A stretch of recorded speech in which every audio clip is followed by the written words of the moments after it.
respeto, ang pinaka-the best dyan. Hindi porket naka-MCB na yung isang tao, is pangit na yung gamit niya. Nagkataon lang na yun yung gusto niya, mas padiin yung tunog. Walang pangit or hindi pangit yung MCB. Nagkataon lang na ayaw mo, di ba? Nagkataon lang na ayaw mo ng ganong tunog. Usapang speaker box muna tayo kasi halos nag-trending yung post ko na kung bakit ayaw or maraming galit sa MCB. Ito pag-usapan natin. Kesyo pangit yung tunog ng MCB, tunog lato-lato, tunog lata. Okay? Para sa akin, hindi naman talaga pangit yung tunog ng MCB. Kasi MCB, kanya na, Sherwin Biga yan. Original niya, original na mga na design yan, Sherwin Biga. Although, naging MCB lang kasi binago lang na konti para magiging hard bass yan ng todo. Pero sa totoo lang, hindi pangit yung MCB Hindi porket naka-MCB ako, pabor or against na ako sa MCB. Ito, pag-usapan lang natin. Kaya ko lang nasabing maraming galit kasi nga, meron kasing tao na ayaw ng tunog ng MCB.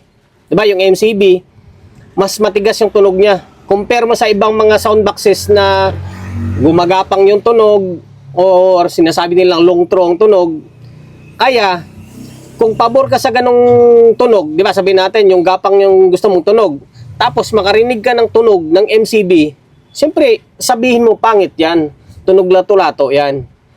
Okay? Kung gusto mo naman yung design ng W-Box, tapos marinig mo yung tunog ng MCB, siyempre, sabihin mo, pangit yung tunog ng MCB. Di ba?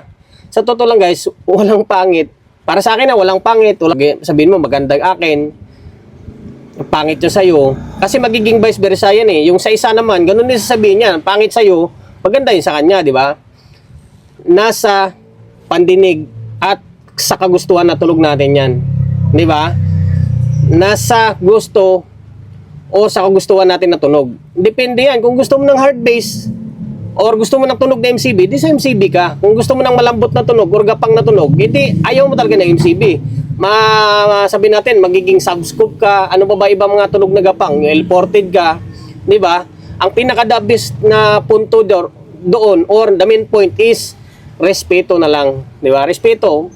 Hindi porket makarinig ka ng MCB na tunog, wala yan, pangit yan, tunog lata yan, tunog lato-lato yan. Kung gawin din namin, sabi na lang natin, gawin din ng may-ari ng narinig mo na sound na yon na naka-MCB, tapos narinig na yung tunog yung sayo, tapos sabihin na, wala, ang lambot ng tunog sayo, pangit ng tunog, di ba?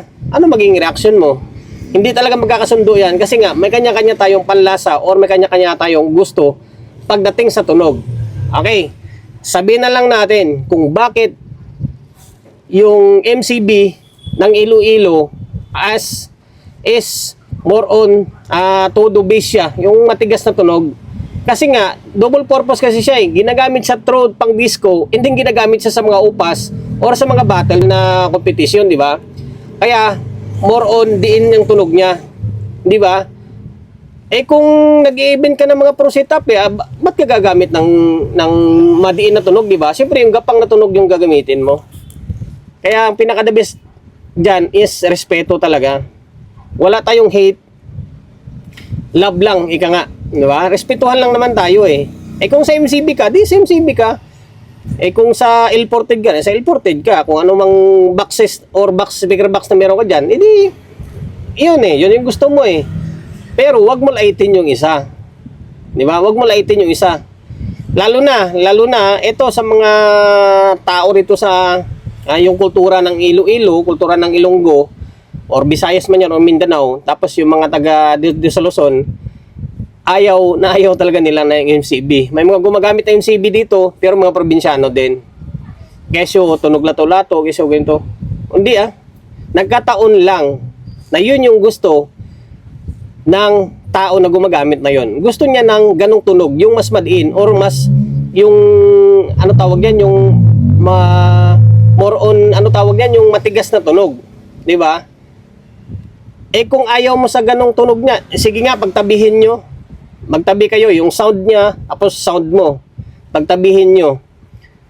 Tapos, mag-usap kayo. Sigurado magbabangayan kayo, mag-aaway kayo. Kasi nga, pagtatanggol niya yung kanya, pagtatanggol mo yun sa'yo. Point doon, magrespeto na lang, di ba?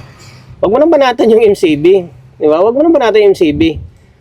Eh, yan yung gusto niya eh. Yan yung gusto ng mga gumagamit ng MCB. Hindi pangit tawag doon. Nagkataon lang na ayaw mo sa ganong tunog. Di ba? Hindi pangit tawag doon. Eh, kung pangit yun, dapat walang gumagamit nun. Di ba? Walang gumagamit nun kung pangit yung tunog. Nagkataon lang na ayaw mo na sa ganong tunog. Ayaw mo ng tunog, alam mo yung bugbog, yung sobrang tigas. Kaya nasabi mong pangit. Respeto, ang pinaka-the best dyan. Hindi porket naka-MCB na yung isang tao, is pangit na yung gamit niya. Nagkataon lang na yun yung gusto niya, mas pa din yung tunog.